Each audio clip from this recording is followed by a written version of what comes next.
તો હવે આપણો આગળનો જો ટોપિક જે છે એમાં છે સ્ટ્રેટિફિકેશન અથવા સ્ટાર્ટિફિકેશન. પહેલાં તો સ્ટાર્ટિફિકેશનનો મતલબ શું થાય? સ્ટાર્ટિફિકેશનનો મતલબ થાય અલગ અલગ પડ, અલગ અલગ લેયર્સ. આપણે પ્રસ્તર ખડકની અંદર કેવું જોયું હતું કે અલગ અલગ લેયર્સ આવેલા હોય, અલગ અલગ થર આવેલા હોય.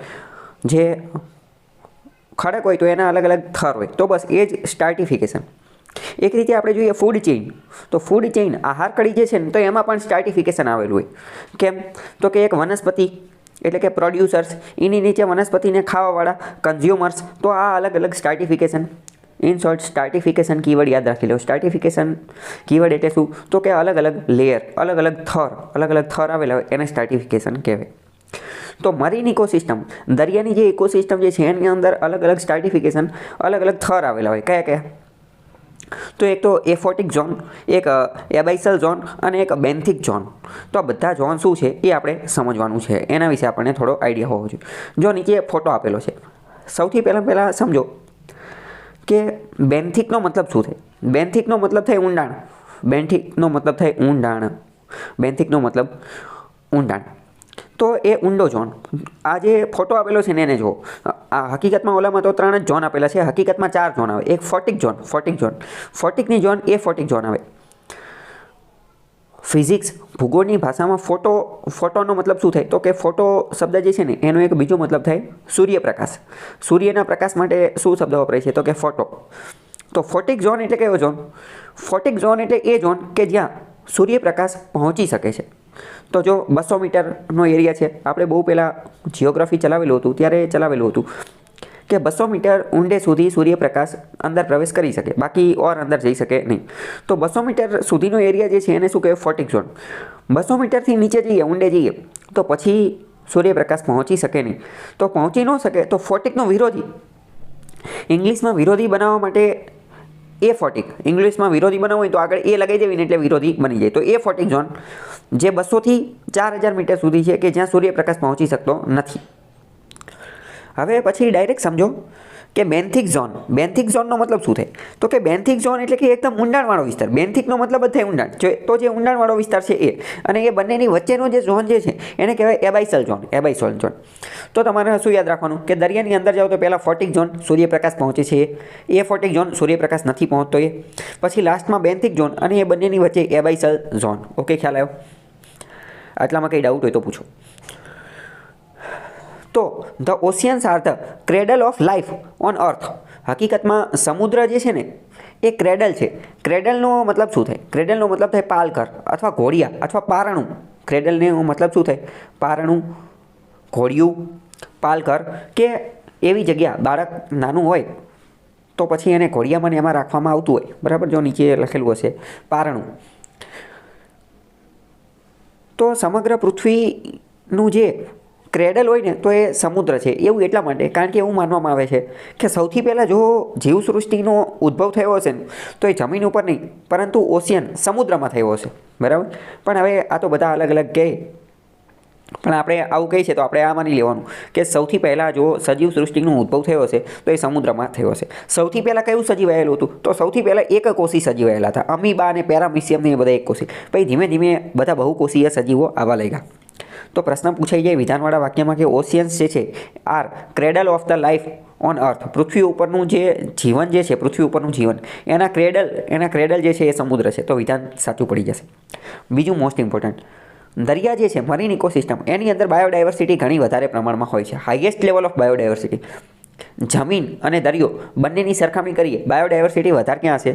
તો કે દરિયાની અંદર. એનું એક બીજું કારણ શું છે? એનું એક બીજું મોસ્ટ ઇમ્પોર્ટન્ટ કારણ એ છે કારણ કે જમીન ઉપર તો હ્યુમન ઇન્ટરફેસ છે ને, માનવીની દખલગીરી છે.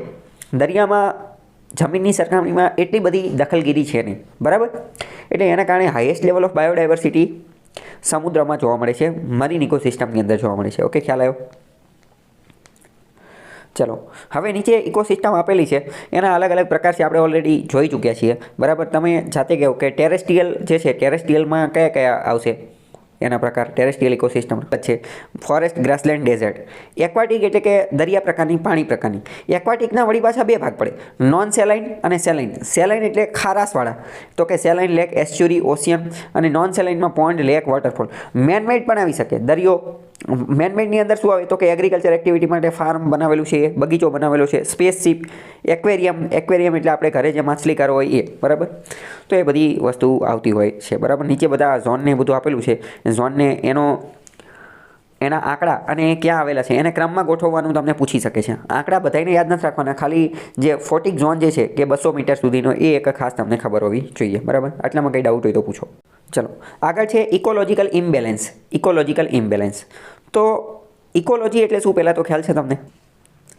ઇકોલોજી શબ્દ માટે મેં તમને એવું કીધું હતું કે ગમે ત્યારે ઇકોલોજી શબ્દ આવે ને એટલે તમારો મહત્વનો કીવર્ડ તમારા મગજમાં શું આવવો જોઈએ? ઇકોલોજી શબ્દ આવે એટલે તમારે વિચારવાનું લોજી એટલે કે અભ્યાસ, સાયન્સ, સ્ટડી.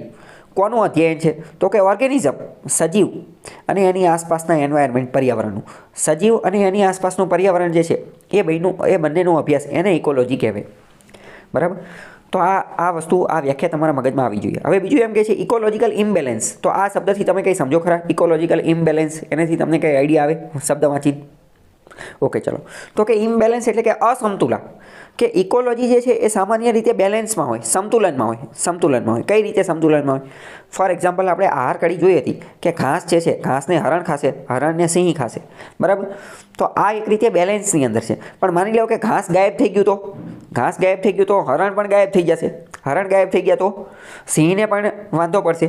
તો આ આખી વસ્તુ છે જ્યારે કોઈ વસ્તુ સંતુલનમાં રહેલી છે, એટલે કે ઇકોલોજી જ્યારે સંતુલનમાં રહેલી છે અને એમાંથી જ્યારે અચાનક અસમતુલા સર્જાઈ જાય તો એને ઇકોલોજીકલ ઇમ્બેલેન્સ કહેવાય. એ કોઈ પણ રીતે હોઈ શકે છે. એ નેચરલ, કુદરતી રીતે પણ હોઈ શકે છે, મેનમેડ, માનવ સર્જિત રીતે પણ હોઈ શકે. તમને એવું લાગે મેનમેડ, માનવ સર્જિત રીતે કઈ રીતે હોઈ શકે? તો એ રીતે હોઈ શકે. માની લો કે એક બહુ મોટું જંગલ છે, એ જંગલના 30% વિસ્તારની અંદરથી આપણે વૃક્ષો કાપી નાખ્યા, તો હવે આની આખી ઇકોલોજી, આની આખું સિસ્ટમ જે છે એ ફરી જશે કે નહીં?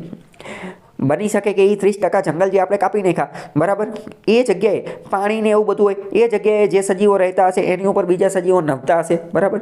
તો આ બધી વસ્તુ છે, ઓકે. તો પ્રશ્ન થાય કે નેચરલ, કુદરતી કઈ રીતે હોઈ શકે? તો કે માની લો કે ધરતીકંપ આવી ગયો અને એના કારણે બે અલગ અલગ ટુકડા જે છે એ આગા જતા રહ્યા, તો એ પણ સમસ્યા થઈ શકે છે, ઓકે. તો ઇકોલોજીકલ ઇમ્બેલેન્સ ખબર પડી. ડિફોરેસ્ટેશન. ચલો એક પ્રશ્ન પૂછું. ડિફોરેસ્ટેશન એટલે કે જંગલો કટ કરી નાખવા. ડિફોરેસ્ટેશનથી ઇકોલોજીકલ ઇમ્બેલેન્સ થઈ શકે કે ન થઈ શકે? યસ, થઈ શકશે, બરાબર. તો આના કારણે ઇકોલોજીકલ ઇમ્બેલેન્સ થઈ શકે, બરાબર. ચલો આગળનો હવે આપણો મહત્વનો ટોપિક છે કેરિંગ કેપેસિટી. આઈ થિંક આપણે આ બહુ પહેલાં આ ટોપિક જોઈ લીધો છે. શું ક્યારેય આના વિશે આપણે વાંચેલું છે, ક્યાંય આવેલું છે ખરા કેરિંગ કેપેસિટી નામનો કીવર્ડ? ચલો આપણે અત્યારે જોઈ લઈએ. પહેલાં સમજો કેરીનો મતલબ શું થાય?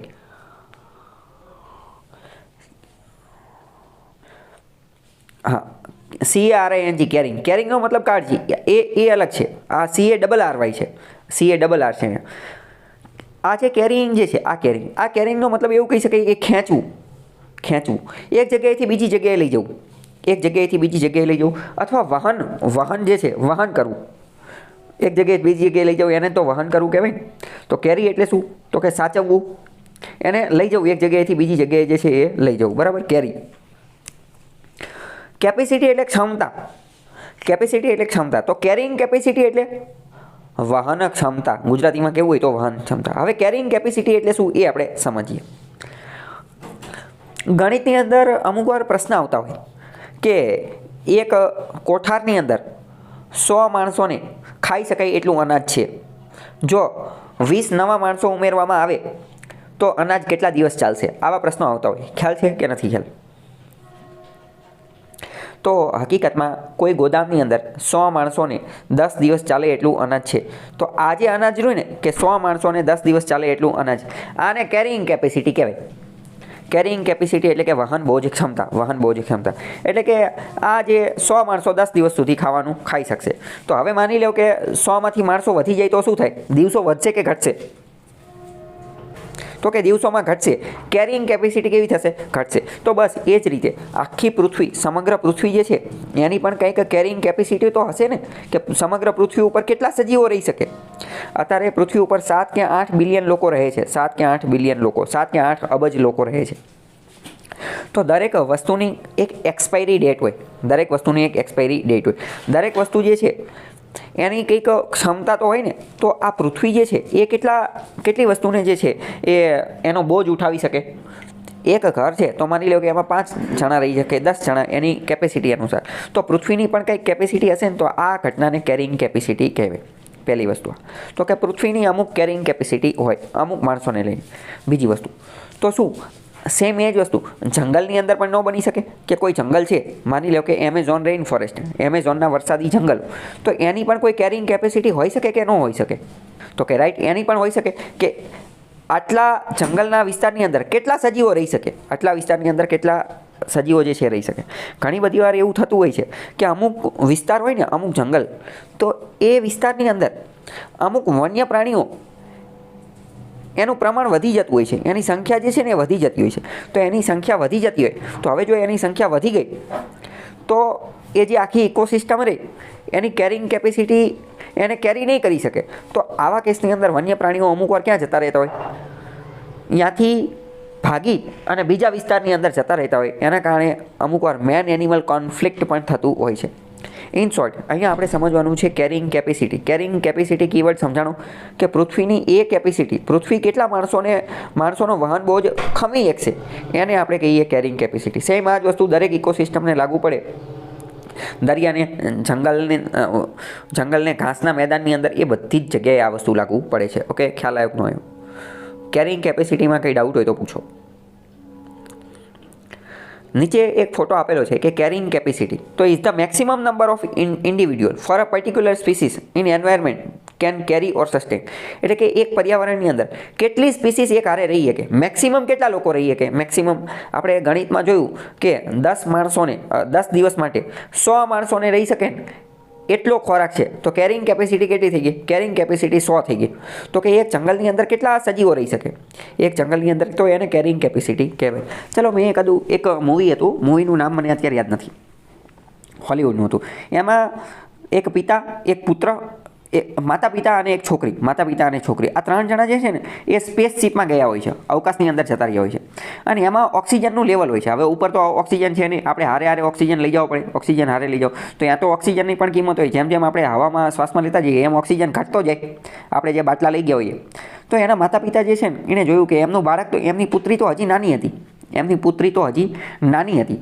તો શું જોયું કે હવે જો એ બે તે ઓક્સિજનનો ઉપયોગ કરશે ને તો પુત્રીને મળી શકશે નહીં ઓક્સિજન. ફોર એક્ઝામ્પલ સમજો કે એમને જોયું કે જો 3 જણા ઓક્સિજન વાપરશે ને, 3 જણા, તો 1 મહિનો સુધી ઓક્સિજન હાલશે, 1 મહિનો સુધી ઓક્સિજન હાલશે.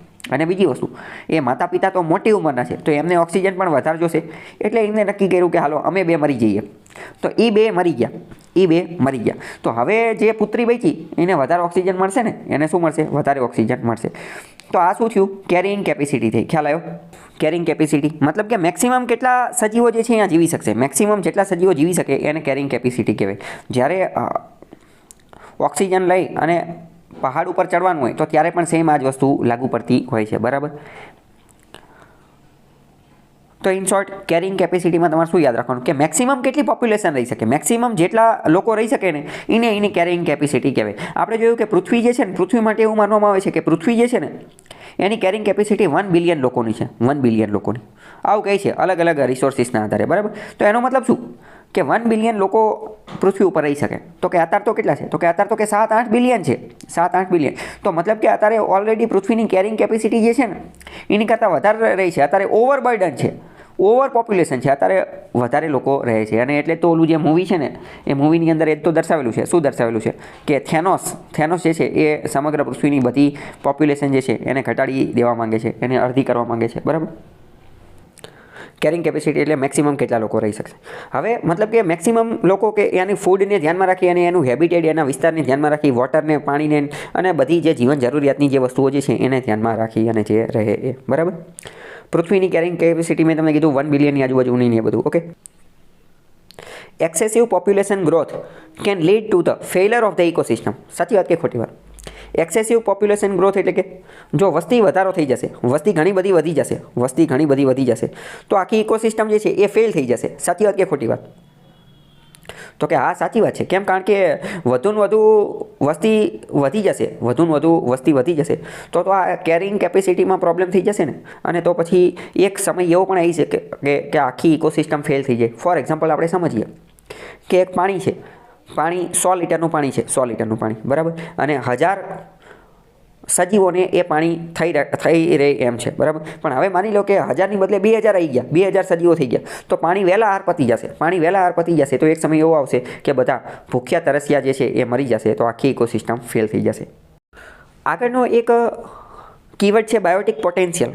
Biotique potential. પહેલાં સમજો પોટેન્શિયલનો મતલબ શું. પોટેન્શિયલ જે છે, પોટેન્શિયલ એટલે કે એની ક્ષમતા, એની કેપેસિટી કેટલી છે, એની ક્ષમતા, એની કેપેસિટી કેટલી છે એ.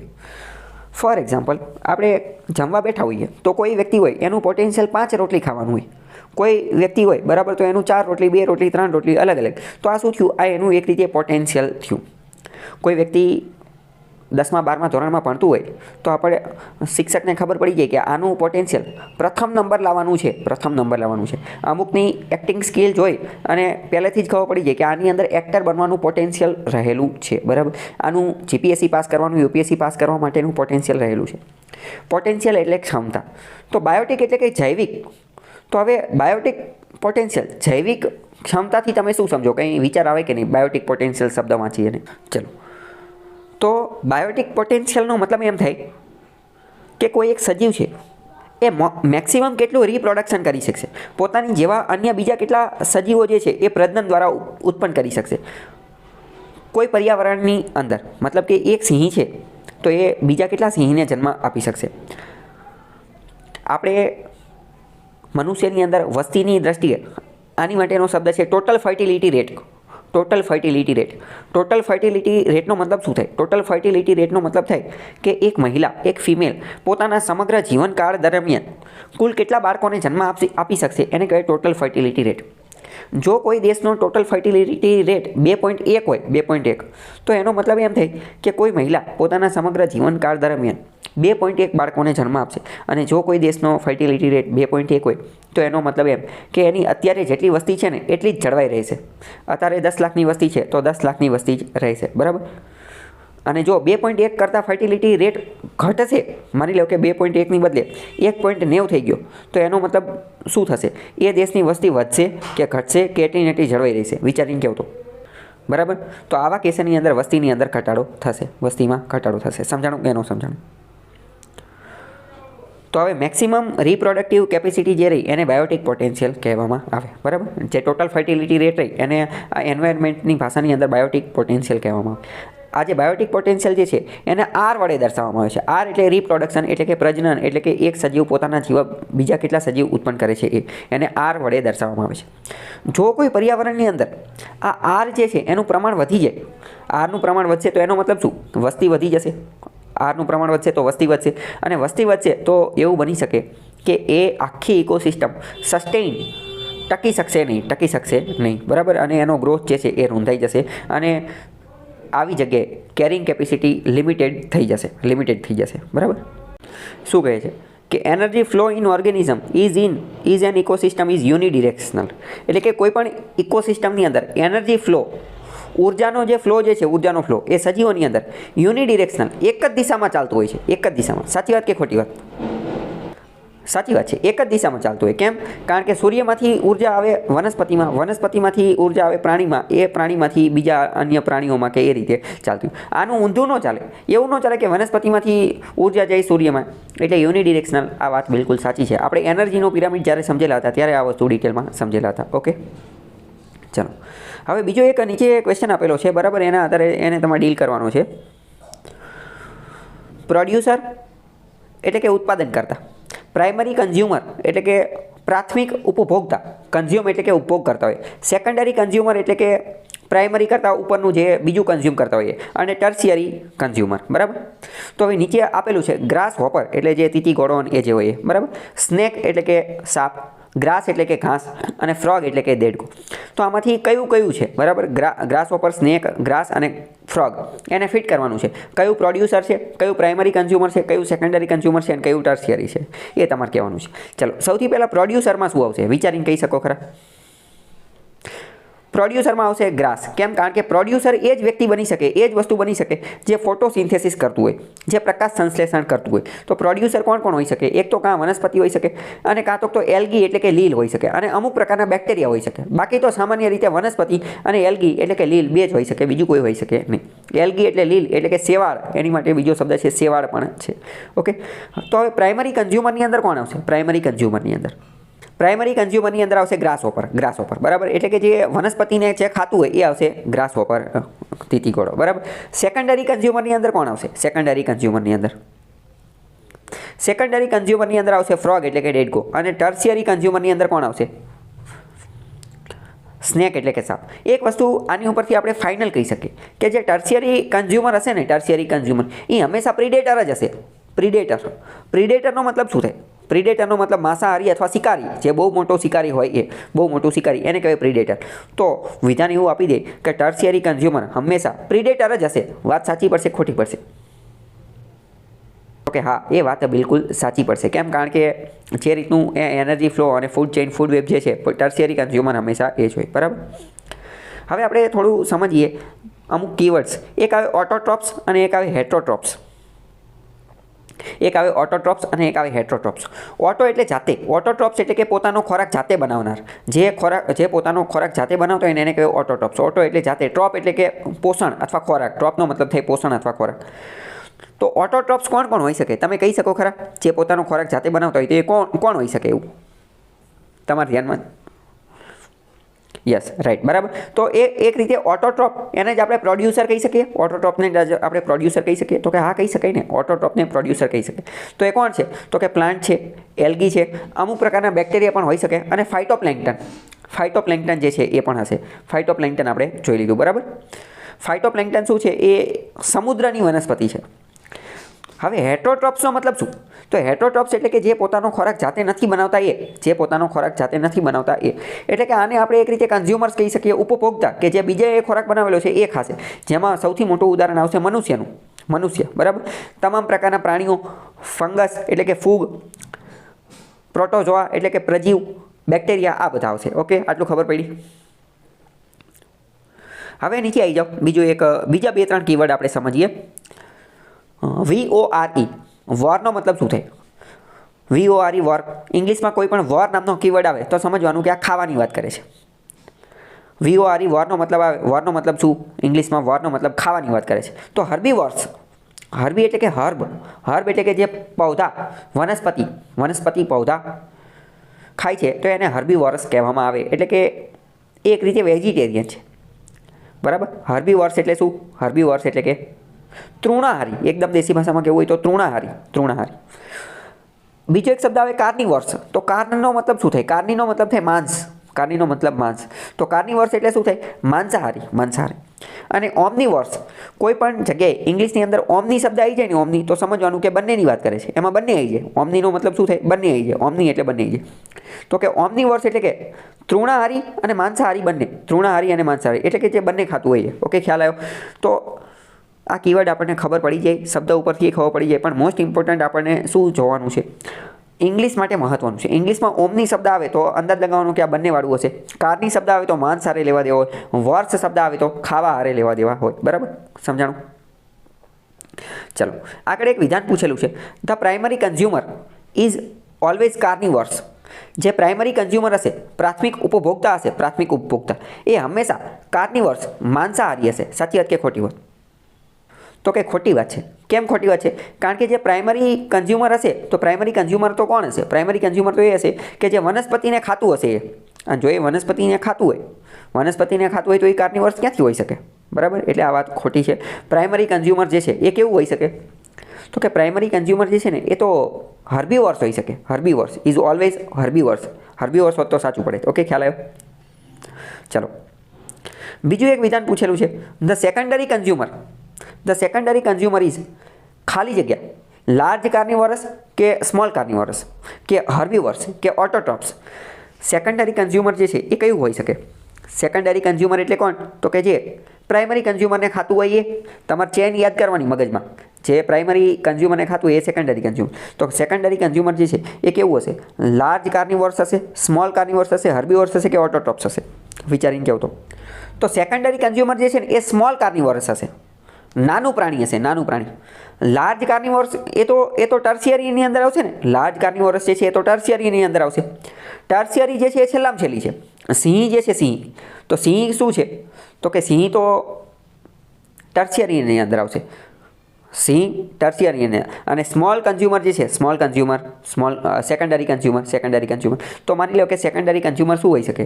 એ બની શકે કે હરણ હોઈ શકે, સસલું હોઈ શકે, બરાબર, હરણ, સસલું, આવા કોઈ પ્રાણીઓ જે છે હોઈ શકે છે. તો એ કેવું હોય? સ્મોલ કાર્નિવોરસ હોઈ શકે છે. અને ટર્શિયરી કન્ઝ્યુમર એ કેવું હશે? એ લાર્જ કાર્નિવોરસ હશે. સમજાણું ન સમજાણું? તો આવા બધા વિધાન પૂછાશે. ચલો આગળનો એક ક્વેશ્ચન છે, મેન શું છે? હર્બીવોર્સ, તૃણાહારી, ઓટોટ્રોપ્સ. ઓટોટ્રોપ્સ એટલે કે પોતાનો ખોરાક જાતે બનાવનાર. પ્રાઇમરી કન્ઝ્યુમર એટલે કે પ્રાથમિક ઉપભોક્તા. અને સેકન્ડરી કન્ઝ્યુમર એટલે કે દ્વિતીય ઉપભોક્તા. શું હોઈ શકે મનુષ્ય? તો જવાબ આવશે 3 અને 4. કેમ? કારણ કે મનુષ્ય એ પ્રાઇમરી કન્ઝ્યુમર પણ છે. પ્રાઇમરી કન્ઝ્યુમર ક્યારે છે? તો કે જ્યારે એ વેજીટેરિયન, તૃણાહારી વસ્તુ ખાય ત્યારે એ પ્રાઇમરી કન્ઝ્યુમર છે. પણ મનુષ્ય અમુક વાર નોનવેજ પણ ખાતો હોય છે, તો ત્યારે એ સેકન્ડરી કન્ઝ્યુમર બની જાય છે. તો 3 અને 4 જવાબ છે. ઓટોટ્રોપ તો આવે જ નહીં, હર્બીવોર્સ પણ આવે નહીં. ઓકે, તો 3 અને 4 જવાબ સાચા પડશે. ઓકે, ચલો આગળ જોઈએ. આગળનો એક ક્વેશ્ચન છે, ફાઇટોપ્લેન્કટન ડઝ નોટ કન્ટેન ક્લોરોફિલ. ફાઇટોપ્લેન્કટન જે છે એની અંદર ક્લોરોફિલ હોતું નથી. સાચું કે ખોટું? વિધાન ખોટું છે. વિધાન ખોટું, ચોકડી છે. કેમ? કારણ કે ફાઇટોપ્લેન્કટનની અંદર તો ક્લોરોફિલ હોય છે, એની અંદર ક્લોરોફિલ હોય છે. ફાઇટોપ્લેન્કટન એટલે શું? તો કે એક રીતે સમુદ્રી વનસ્પતિ. આપણે બહુ પહેલાં જ એકવાર વાત થઈ ગઈ હતી કે એવી દરેક વસ્તુ કે જે ફોટોસિન્થેસિસ કરે છે, પ્રકાશ સંશ્લેષણની પ્રક્રિયા કરે છે, એ બધાની અંદર ક્લોરોફિલ હોય છે. એ દરેકની અંદર ક્લોરોફિલ હોય છે. તો એવી એલ્ગી કે જે ફોટોસિન્થેસિસ કરે છે, શું એમાં ક્લોરોફિલ હશે? તો કે હા, એમાં પણ હશે. એવી એલ્ગી, એવી લીલ કે જે ફોટોસિન્થેસિસ કરે છે, તો એમાં પણ ક્લોરોફિલ હશે. તો આ વિધાન ખોટું છે. ફાઇટોપ્લેન્કટનમાં ક્લોરોફિલ હોય છે. ઓકે, ચલો આગળનો બીજો ક્વેશ્ચન કે ધ્યેય એટલે phytoplankton require sunlight to live and grow. Phytoplankton જે છે એમને સૂર્યપ્રકાશની જરૂર પડે છે જીવવા માટે અને મોટા થવા માટે. સાચી વાત કે ખોટી વાત? તો કે આ વાત પણ સાચી છે. આ વાત સાચી છે. કેમ? કારણ કે ફાઇટોપ્લેન્કટન જે છે એ સૂર્યપ્રકાશની હાજરીમાં તો પ્રકાશ સંશ્લેષણની પ્રક્રિયાને બધું કરે છે. તો આ વાત સાચી છે. બરાબર, આટલામાં કંઈ ડાઉટ હોય તો પૂછો. જો અહીંયા એ જ વસ્તુ આપેલી છે કે માઇક્રો એલ્ગી, અમુક પ્રકારની માઇક્રો એલ્ગી હોય, અમુક પ્રકારની નાની લીલ હોય, એની અંદર ક્લોરોફિલ રહેલું હોય છે. એમને સૂર્યપ્રકાશની એની જરૂર પડે. મોટા ભાગના જે ફાઇટોપ્લેન્કટન જે છે એ બ્યુયન્ટ અને float upper part of the ocean, સમુદ્રની ઉપર ભાગમાં જે છે એ તરતા હોય છે અને સૂર્યપ્રકાશ એની અંદર આ બધે જતો હોય છે. ઓકે, કંઈ ડાઉટ હોય તો પૂછો. બ્યુયન્ટનો મતલબ શું? તો બ્યુયન્ટ એટલે એક રીતે ખુશ મિજાજ, જે ઉમંગી ને આશા સફર ને બધું રહેતા હોય, તો એ ફાઇટોપ્લેન્કટન હોય. ઇન શોર્ટ, ફાઇટોપ્લેન્કટન જે છે એ એક રીતે તરતા સજીવ, તરતી વનસ્પતિ જેવું છે. જે તરતું હોય ને એ પ્રકારનું છે. બરાબર. તો હવે ફાઇટોપ્લેન્કટન જે છે એ આપણને ખબર પડી ગઈ કે ફોટોસિન્થેસિસ કરી અને પ્રકાશ સંશ્લેષણની પ્રક્રિયા કરે છે. પરંતુ આ ઉપરાંત એને અમુક અજૈવિક ન્યુટ્રિયન્ટ્સ ની પણ જરૂર પડે છે, જેમ કે નાઇટ્રેટ, જેમ કે ફોસ્ફેટ, જેમ કે સલ્ફર. અને આ બધાનો ઉપયોગ કરી અને એને કન્વર્ટ કરે છે પ્રોટીન, ફેટ અને કાર્બોહાઈડ્રેટ્સ. ફાઇટોપ્લેન્કટન જે છે એને ઇનઓર્ગેનિક ન્યુટ્રિયન્ટ્સની પણ જરૂર પડે છે. જોકે આ કોઈ અલગથી કહેવાની જરૂર નથી. કેમ? કારણ કે એ તો બધાય સજીવને જરૂર પડે જ છે ને. વનસ્પતિને પણ જરૂર પડે છે ને. વનસ્પતિમાં આપણે શું જોયું હતું કે કાર્બનને શેમાં કન્વર્ટ કરે છે? કાર્બોહાઈડ્રેટ્સની અંદર. આવું આપણે જોયું હતું. કાર્બન ડાયોક્સાઇડને કાર્બોહાઈડ્રેટ્સની અંદર કન્વર્ટ કરે છે. તો કાર્બન શું છે? એ એક રીતે ઇનઓર્ગેનિક ન્યુટ્રિયન્ટ જ હતો ને. તો મનુષ્ય પણ એ જ વસ્તુ કરે છે. બરાબર. તો બધાની અંદર, એટલે ઇન શોર્ટ આવું વિધાન પૂછાય તો એ સાચું ટીક કરવાનું. બરાબર. ચલો આપણે આગળ જોઈએ. હવે પ્રાઇમરી પ્રોડ્યુસર આપેલી છે અને ઇકોસિસ્ટમ આપેલી છે કે કઈ ઇકોસિસ્ટમમાં પ્રાઇમરી પ્રોડ્યુસર કોણ છે. તો દરિયાની અંદર અથવા ઊંડા વોટરની અંદર પ્રાઇમરી પ્રોડ્યુસર કોણ હશે? તો કે ફાઇટોપ્લેન્કટન હશે. ઇન શોર્ટ તમને હવે એ તો ખબર પડી ગઈ હશે કે પ્રાઇમરી પ્રોડ્યુસર હંમેશા એ જ હોઈ શકે. પ્રાઇમરી પ્રોડ્યુસર હંમેશા ઓટોટ્રોપ હોઈ શકે. હા, ઓટોટ્રોપ હોઈ શકે. બરાબર. કે સ્વપોષજીવી કે એવું કંઈક કહેવાય છે, શબ્દ અત્યારે મને યાદ નથી, જે ફોટોસિન્થેસિસ કરતા હોય. તો ઓશિયનની અંદર ફાઇટોપ્લેન્કટન હશે. સેલો વોટરની અંદર શું હશે? તો કે સેલો વોટરની અંદર રૂટેડ પ્લાન્ટ હશે. ગ્રાસલેન્ડની અંદર કોણ હશે? ગ્રાસલેન્ડની અંદર તો કે ઘાસ ને એ બધું હશે, વનસ્પતિ પૌધા. ક્રોપલેન્ડ, ખેતરની અંદર શું હશે? તો કે પાક, ક્રોપ. બરાબર. ફોરેસ્ટની અંદર શું હશે? તો કે ફોરેસ્ટની અંદર વનસ્પતિ. બરાબર. તો આ બધું તમને ખબર હોય છે. આગળ વાત કરીએ. આગળ એક ક્વેશ્ચન આપેલો છે. ઇન અ ફૂડ ચેઇનની અંદર મેઇનલી, એટલે કે મોટે ભાગે મેઇનલી હર્બીવોર્સ, તૃણાહારીઓ જે છે, તૃણાહારીઓ એ મોટે ભાગે પ્રાઇમરી કન્ઝ્યુમર હોય છે. સાચી વાત કે ખોટી વાત? ફૂડ ચેઇનની અંદર હર્બીવોર્સ એટલે કે તૃણાહારી મુખ્યત્વે મોટા ભાગે પ્રાઇમરી કન્ઝ્યુમર્સ હોય છે, પ્રાથમિક ઉપભોક્તા હોય છે. સાચી વાત કે ખોટી વાત? તો કે આ વાત બિલકુલ સાચી છે. જ્યારે કાંઈ ખબર ન પડે તો શું કરવાનું? એક ચેઇન બનાવી દેવાની, બરાબર? કે ઘાસ છે, ઘાસને કોણ ખાશે? તો કે ઘાસને સસલું ખાશે અથવા હરણ ખાશે, બરાબર? સસલાને વળી કોઈ બીજું પ્રાણી ખાશે, એને પછી લાસ્ટમાં કોણ ખાશે? તો કે સિંહ ખાશે, બરાબર? તો આવું એક યાદ રાખી લેવાનું અને એમાં કોણ શું છે એ ખબર હોવી જોઈએ, એના આધારે જવાબ આપવાનો. અત્યારે બધું આવડશે, પછી આગળ જતાં રિવિઝનની એની ખાસ જરૂર પડશે. કીવર્ડને બધું યાદ રાખવાનું તો જ આગળ જતાં આવડશે, બરાબર? તો એક ઉદાહરણ આપેલું છે કે જેમ કે ડિયર, હરણ જે છે એ હર્બીવોરસ છે, હર્બીવોરસ એટલે કે તૃણાહારી અને એટલે પ્રાઇમરી કન્ઝ્યુમર છે. આંટ, કીડી જે છે એ બંનેની અંદર આવશે. ડીકમ્પોઝરની અંદર પણ આવશે અને પ્રાઇમરી કન્ઝ્યુમરની અંદર પણ આવશે અને સ્કેવેન્જર્સની અંદર પણ આવશે. સ્કેવેન્જર્સનો મતલબ શું? સ્કેવેન્જર્સનો મતલબ સફાઈ કામદાર. સ્કેવેન્જર્સને ગુજરાતીમાં કહેવાય સફાઈ કામદાર. એમને સફાઈ કામદાર શા માટે કહે છે? તો અમુક જે ડેડ બોડીને એ બધો જે કચરો આવી ગયો હોય એ બધા કચરાને સાફ કરવાનું કામ એ કરતા હોય છે. જંગલની અંદર કચરો, જંગલની અંદર ડેડ બોડીને એને સાફ કરવાનું કામ કરતા હોય એટલે એને સ્કેવેન્જર કહેવામાં આવે. ગીધને, સમડીને આ બધાને જે છે એ સ્કેવેન્જર કહેવામાં આવે. સ્કેવેન્જર્સ એટલે કે સફાઈ કામદાર આ એવા પ્રાણીઓ છે કે જે મૃત જીવોનો ઉપયોગ કરતા હોય. આપણે જોયા કે એક સિસ્ટમ જીવિત ઇકોસિસ્ટમ છે, પણ મૃત્યુ થઈ જાય, મરણ થયા પછી એક નવી ઇકોસિસ્ટમ ચાલુ થઈ છે ડીકમ્પોઝર લોકોની, બરાબર? સ્કેવેન્જર્સ કોણ કોણ છે? ક્વેશ્ચન પૂછાઈ જશે. ક્રોકોડાઇલ, હાઇના, વલ્ચર, ડ્રેગન, જેકલ, આ બધા. જેકલ એટલે એક પ્રકારનું શિયાળ, વલ્ચર, પછી ક્રોકોડાઇલને આ બધા સ્કેવેન્જર્સ છે, બરાબર? તો આ ક્વેશ્ચન તમને ખબર હોવી જોઈએ. ચલો હવે આગળ એક ક્વેશ્ચન પૂછેલો છે કે ખાલી જગ્યા આર નેચર્સ રિસાયકલર્સ. પૃથ્વી, નેચર, કુદરત જે છે એને રિસાયકલિંગ કરવાનું કામ કોણ કરે છે? એને રિસાયકલ. તો કે એ કામ કોણ કરે છે? ડીકમ્પોઝર કરે છે. ડીકમ્પોઝર. પ્રોડ્યુસર, કન્ઝ્યુમર નથી કરતા, ડીકમ્પોઝર કરે છે. સફાઈ કામદાર લોકો જે છે એ આ કામ કરે છે રિસાયકલ કરવાનું, બરાબર? તો એ ખ્યાલ હોવો જોઈએ તમને. ડીકમ્પોઝર્સ આ કામ કઈ રીતે કરે છે? તો કે એ આ કામ એવી રીતે કરે છે કે જે અલગ અલગ સજીવ હોય ને એને બ્રેકડાઉન કરી નાખે છે. એની અંદરના ઓર્ગેનિક મેટરને, ડેડ બોડી હોય પ્રાણીઓની કે વનસ્પતિની કોઈ પણ, એના ઓર્ગેનિક મેટરને બ્રેકડાઉન, તોડવાનું કામ કરે છે એટલે. ઓકે, આગળ વાત કરીએ. એક આપેલું છે કે ધ ટર્મ ઓર્ગેનિક મેટર. તો ઓર્ગેનિક મેટરથી તમે શું સમજો? ઓર્ગેનિક મેટર એટલે શું? તમને કંઈ ખ્યાલ છે કે નથી ખ્યાલ? ઓર્ગેનિકનો મતલબ એમ કે સજીવ એટલે કે પ્રાકૃતિક. સજીવ એટલે કે પ્રાકૃતિક. સજીવની અંદરના જે ઘટકો, જે નેચર, કુદરતી ઘટકો રહેલા છે, દરેક કુદરતી વસ્તુ રહીને તો એને કહેવાય ઓર્ગેનિક. કુદરતી વસ્તુ, જે કોઈ પણ સજીવ, જે કોઈ પણ વસ્તુ, એની અંદર કોઈ પણ કુદરતી ઘટક રહેલો છે, કુદરતી ઘટક, તો એને ઓર્ગેનિક કહેવાય. અને કોઈની અંદર માની લો કે કુદરતી ઘટક નથી રહેલો તો એને ઇનઓર્ગેનિક કહેવાય છે. ઓકે, તો કે organic matters refers two living organism. સજીવ લોકો જે છે એને કહેવામાં આવે છે. ચલો હવે વાત કરીએ ડીકમ્પોઝર્સ. ડીકમ્પોઝર્સ એટલે કે વિઘટકો, જે વિઘટન કરવાનું કામ કરે. ડીકમ્પોઝર્સ મુખ્યત્વે માઇક્રો ઓર્ગેનિઝમ હોય. માઇક્રો ઓર્ગેનિઝમ એટલે કે બેક્ટેરિયા અથવા ફૂગ ને આવા બધા હોઈ શકે છે. ઈસ્ટ, મોલ્ડ આ બધા હોઈ શકે. ફૂગ ને એ બધા હોઈ શકે છે, બરાબર? જે ઈયળ ને એવું બધું હોય, બરાબર? જીવડા ને એવું બધું, તો એ બધું હોય છે. એ બ્રેકડાઉન કરે બોડીને ને બધાને. ઓકે, આગળનો ટોપિક છે ફ્લો ઓફ એનર્જી. ઉર્જાનું વહન. ફ્લો ઓફ એનર્જી, ઉર્જાનું વહન. આના વિશે તમને કંઈ ખબર છે કે નથી ખબર? બરાબર. તો આ ફ્લો ઓફ એનર્જી આપણે સમજી ગયા છીએ. એનર્જીનું જે પિરામિડ સમજેલા હતા, એનર્જીનું પિરામિડ, એની અંદર આપણે સમજી ગયા કે એનર્જીનો ફ્લો એ હંમેશા યુનિડિરેક્શનલ, એક જ દિશામાં હોય છે. 10%નો લિન્ડેનનો નિયમ જે છે એ સમજી ગયા હતા કે એક જગ્યાએથી બીજી જગ્યાએ જે જાય, બરાબર, ઉર્જાનું વહન થાય તો 10% ઉર્જા ટ્રાન્સફર થાય. બધી ઉર્જા જે છે એ ટ્રાન્સફર થતી નથી. આવી બધી વસ્તુ આપણે સમજી ગયા હતા. એક ક્વેશ્ચન પૂછેલો છે કે flow of energy is always highest at producer level. એનર્જીનો જે ફ્લો જે છે એ પ્રોડ્યુસર લેવલ જે છે, પ્રોડ્યુસર લેવલ ત્યાં હંમેશા સૌથી વધુ હશે, ત્યાં હંમેશા સૌથી ઊંચો હશે. સાચી વાત કે ખોટી વાત? તો કે રાઈટ, બિલકુલ સાચી વાત છે કે યુનિડિરેક્શનલ છે, એક જ દિશામાં ચાલે છે. સૂર્યમાંથી એનર્જી ટ્રાન્સફર કોનામાં થશે? તો કે વનસ્પતિમાં. અને વનસ્પતિ જ તો પ્રોડ્યુસર છે ને, વનસ્પતિ જ પ્રોડ્યુસર છે. તો વનસ્પતિમાં જેટલી એનર્જી હશે એટલી આગળ જેમ જેમ ટ્રાન્સફર થતી જશે એમ એ બધાની અંદર એટલી બધી એનર્જી જે છે હશે નહીં. ચલો હવે હું તમને એક ક્વેશ્ચન પૂછું, તમે વિચારીને કહો કે વેજીટેરિયન અને નોન વેજીટેરિયન આ બંનેની અંદરથી વધારે એનર્જી કોની અંદર મળે? તમે વિચારીને કહો તો. વેજીટેરિયન અને નોન વેજીટેરિયન. વેજીટેરિયન એટલે કે પ્લાન્ટ, પૌધા ને એ બધું, અને નોન વેજીટેરિયન એટલે માંસ ને એ બધું. તો વધારે એનર્જી કોનામાં મળે?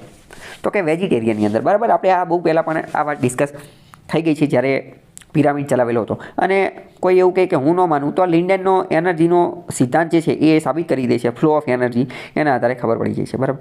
આગળ બીજો ક્વેશ્ચન છે કે એનર્જીનો પિરામિડ જે છે હંમેશા યુનિડિરેક્શનલ એક જ દિશામાં હોય છે. સાચી વાત કે ખોટી વાત?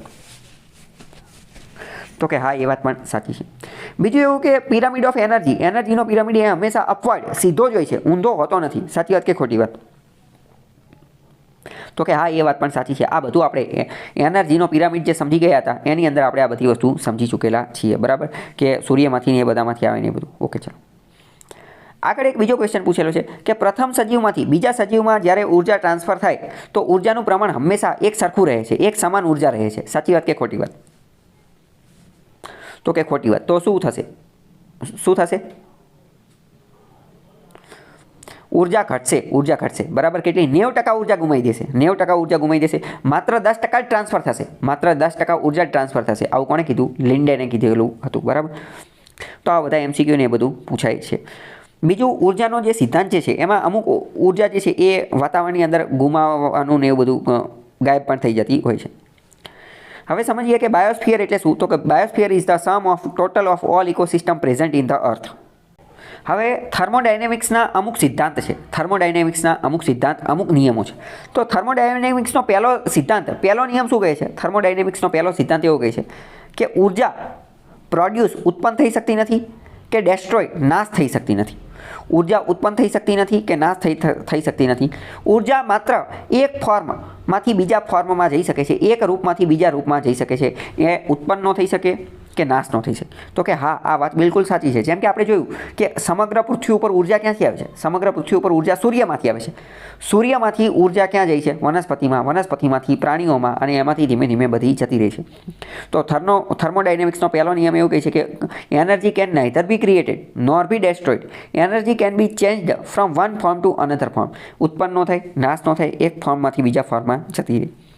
અને થર્મોડાયનેમિક્સનો બીજો નિયમ એવું કહે છે કે જ્યારે આ ઉર્જા એક ફોર્મમાંથી બીજા ફોર્મમાં, એકમાંથી બીજામાં જ્યારે ટ્રાન્સફર થતી હોય ને, એક રૂપમાંથી બીજા રૂપમાં જ્યારે એનું પરિવર્તન થતું હોય ને, ત્યારે થોડી ઘણી ઉર્જા લોસ્ટ થઈ જાય છે, ગાયબ થઈ જાય છે. થોડી ઘણી ઉર્જા નાશ પામે છે.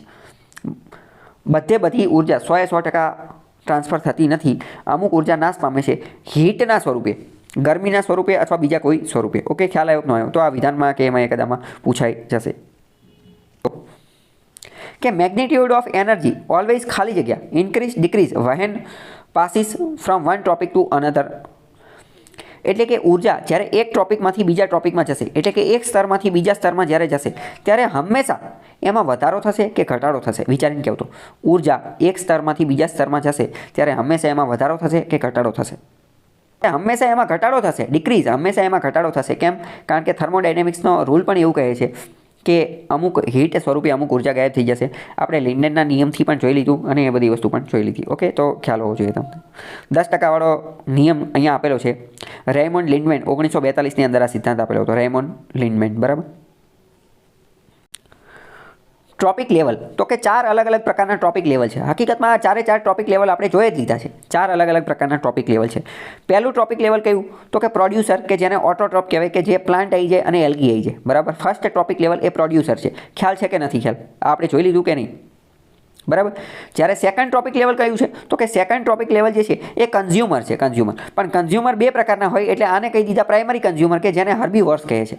સેકન્ડ ટ્રોપિક લેવલની અંદર પ્રાઇમરી કન્ઝ્યુમર્સ કે જે હર્બીવોર્સ જે છે એને કહેવાય. જે એક રીતે આપણે એને બટરફ્લાય કહી શકીએ, કે ગ્રાસ હોપર કહી શકીએ, કે એ બધું એ સેકન્ડ ટ્રોપિક લેવલની અંદર આવશે. પછી આવે થર્ડ ટ્રોપિક લેવલ. તો કે થર્ડ ટ્રોપિક લેવલ કે જેને સેકન્ડરી કન્ઝ્યુમર કહેવાય. સેકન્ડરી કન્ઝ્યુમર તો કે એ કોણ છે? તો કે એ છે કાર્નિવોર્સ. એ કોણ છે? એ કાર્નિવોર. એ હરણ કે એવું કોઈ હોઈ શકે છે. બરાબર. અથવા કોઈ બીજું જે નાના પ્રાણીઓને, જેમ કે શિયાળ જે છે એ શું થાય? તો એ અમુક નાના પ્રાણીઓને ને બધાને ખાતું હોય. અને લાસ્ટમાં આવશે ફોર્થ ટ્રોપિક લેવલ, જેને ટર્શિયરી કન્ઝ્યુમર કહેવાય, જે ઓમ્નિવોર્સ હશે, જે હંમેશા જે પ્રિડેટર હશે. મોટું પ્રિડેટર પણ હોઈ શકે છે. બરાબર. તો અને લાસ્ટમાં એની પછી પણ આવશે ડિકમ્પોઝર. એ તો મરણ પછી, બધાના મૃત્યુ પછી એ આખી ચેન ચાલુ થશે. તો આટલું ખ્યાલ આવ્યો કે નહીં? કંઈ ડાઉટ હોય તો પૂછો. હવે આગળ પિરામિડ છે. તો 3 પ્રકારના પિરામિડ હોય. આપણે 3 જોઈ લીધા છે. એક બાયોમાસનો પિરામિડ, એક નંબરનો પિરામિડ અને એક એનર્જીનો પિરામિડ. આ ત્રણેય તમને પહેલાં તો કંઈ ખ્યાલ છે કે નહીં? બરાબર. તો પિરામિડ ઓફ બાયોમાસ, તો બાયોમાસના પિરામિડ વિશે અહીંયા આપેલું છે, આપણે આ ઓલરેડી જોઈ લીધેલું છે. ચલો આપણે થોડી વાત કરીએ. ચલો પહેલાં તો એ મને કહો કે બાયોમાસનો જે પિરામિડ જે છે, બાયોમાસનો પિરામિડ એ કેવો હશે? સીધો હશે કે ઊંધો હશે? તો કે સીધો અને ઊંધો બંને રીતનો હોઈ શકે છે. તમે કોઈ ઉદાહરણ કહી શકો કે ક્યાં સીધો હશે અને ક્યાં ઊંધો હશે? રાઈટ. જમીન ઉપર કેવો હશે? જમીન ઉપર સીધો હશે, જ્યારે દરિયાની અંદર ઊંધો હશે. કેમ? કારણ કે જમીનની અંદર એકદમ નીચે કોણ હશે? તો કે એકદમ નીચે વનસ્પતિ હશે અને એકદમ ઉપર જે છે એ સિંહ કે એવું કોઈ હશે. તો વનસ્પતિનો વજન વધુ હશે, નહીં કે સિંહનો ને એનો. જ્યારે દરિયાની અંદર ઊંધું થઈ જશે. કેમ? કારણ કે દરિયાની અંદર તો સૌથી ઉપર મોટી વહેલ હશે. સૌથી ઉપર કોણ હશે? મોટી વહેલ હશે અને એકદમ નીચે ફાઇટોપ્લેન્કટન હશે. તો ફાઇટોપ્લેન્કટનનો વજન એટલો બધો નહીં હોય, જ્યારે વહેલનો ને એનો વજન બહુ જોરદાર હશે, બહુ વધારે હશે. ઓકે, ચલો અહીંયા ક્વેશ્ચન પૂછેલો છે કે ગ્રાસલેન્ડ એન્ડ ફોરેસ્ટ, ઘાસના મેદાન અને જંગલની અંદર ગ્રેજ્યુઅલ ડિક્રીઝ ઇન બાયોમાસ, બાયોમાસની અંદર ધીમે ધીમે ઘટાડો જોવા મળે છે. સાચી વાત કે ખોટી વાત? ગ્રાસલેન્ડ, ઘાસના મેદાન અને ફોરેસ્ટ, જંગલની અંદર બાયોમાસની અંદર ધીમે ધીમે ઘટાડો જોવા મળે છે. જેમ જેમ સક્સેસિવ લેવલની અંદર જતા રહીએ, પ્રોડ્યુસરથી તે ટોપ કાર્નિવર્સ, પ્રોડ્યુસરથી તે ટોપ તરફ જતા જઈએ, તેમ ધીમે ધીમે બાયોમાસ ઘટતું જોવા મળે છે. સાચી વાત કે ખોટી વાત? તો કે આ વાત બિલકુલ સાચી છે. એટલે આ પિરામિડ હંમેશા, આ પિરામિડ કેવો હશે? તો કે અપરાઇટ, સીધો હશે. કઈ જગ્યાએ? ગ્રાસલેન્ડ અને ફોરેસ્ટની અંદર. હાવેવર, પરંતુ પાણીવાળી ઇકોસિસ્ટમ, પોન્ડ, ઓશિયન, આ બધાની અંદર કેવું હશે? તો કે producers are small organism, producer જે છે એ નાના હશે. પ્રોડ્યુસર કયા હશે? તો કે ફાઇટોપ્લેન્કટન, એ તો એકદમ નાના નાના હશે અને એમનું બાયોમાસ ખૂબ ઓછું હશે, એમનું વજન, એમનું દ્રવ્ય ઓછું હશે. એટલે એમની વેલ્યુ ધીમે ધીમે ઉપરના પિરામિડ સુધી આપણે જતા રહીશું, ઉપરના પિરામિડ સુધી, તો એ કેવી થતી? એ ઓછી હશે. જ્યારે ઉપર વહેલ હશે, તો વહેલ તો સૌથી મોટું પ્રાણી છે, બરાબર? તો એનું વજન વધારે હશે, તો એ ઇન્વર્ટેડ હશે. ખ્યાલ આવ્યો કે નહીં? તો એ જ બધી વસ્તુ અહીંયા લખેલી છે, તમને ખ્યાલ હોવો જોઈએ, આપણે ઓલરેડી સમજી ગયા છીએ. તો છે બાયોમેગ્નિફિકેશન. ચલો, બાયોમેગ્નિફિકેશન તમે સમજો કે ન સમજો? આપણે સમજી ગયા છીએ. બાયોમેગ્નિફિકેશન ખ્યાલ છે કે નહીં? શું? બાયોલોજિકલ મેગ્નિફિકેશન એવું કહે છે, બાયોમેગ્નિફિકેશન જે છે એ એવું કહેતું હતું કે મેગ્નિફિકેશનનો પહેલાં મતલબ શું થાય? મેગ્નિફિકેશનનો મતલબ બિલોરી કાચ, બિલોરી કાચ. મેગ્નિફિકેશનનો મતલબ બિલોરી કાચ એટલે કે મોટું દેખાય. તો આમાં આપણે એવું જોયું હતું કે લિન્ડેને જે 10% નિયમ આપેલો હતો, એમાં શું કીધેલું હતું કે એનર્જીનું 10% ટ્રાન્સફર થાય. પણ આ નિયમનું ઊંધું એવું છે કે જ્યારે એ કોઈ ઝેરી વસ્તુ ખાઈ લેશે ને, ટોક્સિક વસ્તુ ખાઈ લેશે, ઝેરી વસ્તુ ખાઈ લેશે, તો એની વધારે અસર થશે. એની 90 ગણી, 100 ગણી વધારે અસર થશે. મતલબ કે ફોર એક્ઝામ્પલ માની લો કે ઝેર જે છે, ઝેર એ સાપે ખાધું, ઝેર જે છે એ સાપે ખાધું, સોરી ઝેર જે છે એ ઉંદરે ખાધું, ઝેર ઉંદરે ખાધું, તો ઉંદર ઉપર ઝેરની અસર, અને એ જ ઉંદરને સાપ ખાશે તો સાપ ઉપર એ ઝેરની અસર ઘણી વધારે થશે, ઘણી વધારે થશે. આ જ વસ્તુને બાયોમેગ્નિફિકેશન કહેવાય. આવું શા માટે થાય? આવું એટલા માટે કારણ કે અમુક પદાર્થો એ જે ખાઈ લે તો એની અંદર પચતા નથી, અને એ પચતા નહીં તો એની એક જ જગ્યાએ એકઠા થાય, તો એને બાયો એક્યુમ્યુલેશન એવું બધું કહેતા હોય છે. આ બધું આપણે સમજી ગયા છીએ, બરાબર? તો આવી ઝેરી વસ્તુ જે છે ને એ મોટે ભાગે કોનામાં જોવા મળતી હોય છે એ જોઈએ. તો મર્ક્યુરી એટલે કે Hg એટલે કે પારો, જ્યારે કોઈ આ પારો ઝેરી પદાર્થ છે, કોઈ સજીવ પારો ખાઈ લે, કોઈ સજીવ પારો ખાઈ લે, તો એમાં બાયોમેગ્નિફિકેશન જોવા મળે. ડીડીટી એક ફિનાઇલ છે. ડીડીટી શું છે? ફિનાઇલ છે. વાડીની અંદર, ખેતરની અંદર, એ બધાની અંદર જે છાંટતા હોઈએ. તો મર્ક્યુરી એટલે કે Hg એટલે કે પારો અથવા ડીડીટી એ કોઈ સજીવ ખાઈ લે તો એની અંદર શું જોવા મળશે? બાયોમેગ્નિફિકેશન જોવા મળશે. ખ્યાલ આવ્યો કે ન આવ્યો? આવું એટલા માટે કારણ કે આ બંને વસ્તુ એના શરીરની અંદર એનું પાચન થશે નહીં, એના શરીરની અંદર એનું પાચન થશે નહીં, તો એક જ જગ્યાએ એકઠા થતી જશે, એક્યુમ્યુલેશન થતું જશે, એકઠા થતી જશે, અને જ્યારે બીજું સજીવ એને ખાશે તો એને તો એ કારે ઘણી બધી વસ્તુ મળી જશે. ઓકે, ખ્યાલ આવ્યો? DDT will be more in snake, એ બધી વસ્તુ આપેલી છે, બરાબર? ડીડીટીનું ફૂલ ફોર્મ તમને ખબર હોવી જોઈએ. ડીડીટીનું ફૂલ ફોર્મ છે ડાયક્લોરો, ડાયફિનાઇલ, ટ્રાયક્લોરો ઇથેન, બરાબર? ગૌણ સેવા જે તે સમયે પંચાયતના તલાટીની નાની નાની પરીક્ષામાં જે તે સમયે આ પ્રશ્ન પૂછાતા, ડીડીટીનું ફૂલ ફોર્મ શું? તો કે ડાયક્લોરો, ડાયફિનાઇલ, ટ્રાયક્લોરો ઇથેન, બરાબર? આ એક રીતની ફિનાઇલ છે જેનો ઉપયોગ થતો હોય છે, ડીડીટી છાંટતા હોય છે. એનું ફોર્મ્યુલા, અણુસૂત્ર પણ તમને ખબર હોય છે, C14H9 અને Cl5, C14H9 અને Cl5, બરાબર? ફેક્ચ્યુઅલ બાબત છે, તમારે યાદ રાખવાની છે, પરીક્ષામાં એ બધામાં પૂછાતું હોય છે. હવે આગળનો ટોપિક છે ઇકોલોજીકલ સક્સેશન. Ecological succession. પહેલાં તો સક્સેસરનો મતલબ શું થાય? SUCCESSOR, સક્સેસરનો મતલબ શું થાય? તો સક્સેસરનો મતલબ થાય કે એની પછી જે આવતો હોય ને એને કહેવાય સક્સેસર. એની પછી જે આવતો હોય ને એને કહેવાય સક્સેસર. ફોર એક્ઝામ્પલ,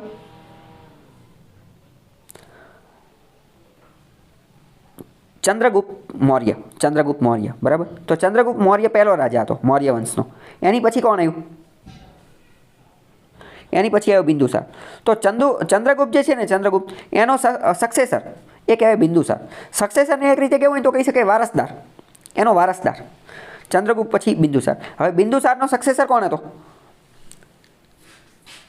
તો કે બિંદુસારનો સક્સેસર હતો અશોક. વારસદાર, સક્સેસર એટલે કોણ?